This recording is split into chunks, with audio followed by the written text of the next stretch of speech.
there's the idea of, compounding interest. The idea that, if you save $100 this year, at 5%, you're going to have $105 next year. And so that next year you'll be earning interest on $105 as opposed to if you waited a year and then invested $100. So there's an incentive to investing your money wisely kind of as early on as you possibly can.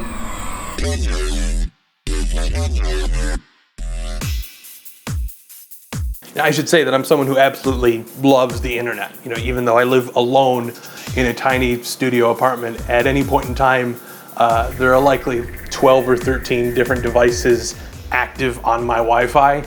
And even when we leave, the house, in this day and age, we're not even disconnecting. We're just stepping down to a lower tier of broadband. It feels like now there's this pressure to always be on. And I'm not just talking about always being online, always being connected. That certainly, there's a pressure there. But this is something different. I've noticed, and I think other people are noticing, is that we're finally at the point where some people are figuring out how to game the internet. It's like it's finally predictable enough that we've been able to sort of figure things out. And if you look at your news feed or your Twitter stream or your sub boxes or whatever, there are kind of two categories of things that you're going to see. There's the armchair activism stuff. The social justice, how in this day and age could this possibly be a thing that we sort of share out because we get to feel self-righteous.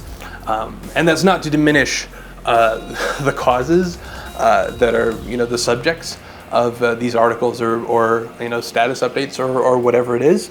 But I think one of the reasons that you see it so frequently is because it spreads so well. And one of the reasons that it spreads so well is because there is that sort of dopamine rush, that emotional high of, I am a moral person and I am going to share this out and I'm going to feel good.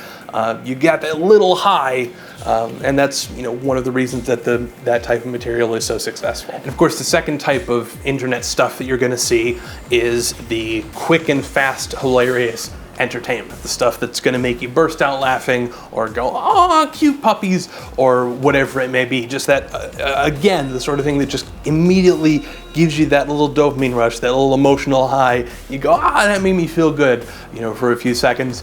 It's never like a 30-minute thing, that you read and you're like, oh, that made me feel good. I'm going to share that out. It's always that little nugget of something just quick and easy, and I'm going to share this with my friends because it made me feel good, and I want them to feel good too. And social media is kind of structured around this feedback loop. You go ahead and like something that gives you that emotional rush, and you're going to see more of it pop up in your sub box or your feed or whatever it is. But the problem is that it puts a lot of pressure on you as far as determining, well, what is it that you're going to share out? If you go ahead and post a status update and it doesn't provide that immediate emotional response, people aren't going to interact with it. It's not one of those two categories. And the problem is that because of the way that social media leverages kind of your future viewing on how people responded to that one thing, if you have not hooked them on that one, then the next time you share something out, it's going to reach an even smaller audience. So there you get that pressure to sort of always be on. Make sure that everything you tweet is a gem. If you share an article, it must be about something important. If it doesn't get a response, you're not going to have people listening the next time that you share something out. And I think we know that this is harmful, right? When Robin Williams died, people started sharing the joke about Pagliacci, the sad clown. The joke is that a guy goes into a doctor, he says, I'm feeling very depressed, and the doctor says, I got a perfect solution. The clown Pagliacci is in town, he's hilarious, go see him, you'll feel so much better. And the guy says, well, doctor, I am Pagliacci. I think one of the reasons that we respond to that joke, or at the very least that we're able to understand it, is that we understand that the pressure to always be on, to always be seeking a response, is something that can be very stressful and draining and harmful. And yet we've set up social media in a way such that you kind of have to if you want to maintain your followership or audience or whatever you want to call it. One of the reasons that compounding interest works in personal finance is that we have a long time horizon. You're able to take some risks when you're young, and then your peak earning age is in middle age, and then eventually you retire, you can start to actually, draw out of those savings. And we set up that sort of feedback loop. So the advice is save as much as you can when you're young, because it's gonna, help you out. There's a problem when we try and apply that to social media, because the corollary there would be put out your best work as early as possible, because then you're going to, build yourself a wide audience, and then you can do kind of mediocre stuff and keep them, but you don't need to keep growing stuff as quite as fast.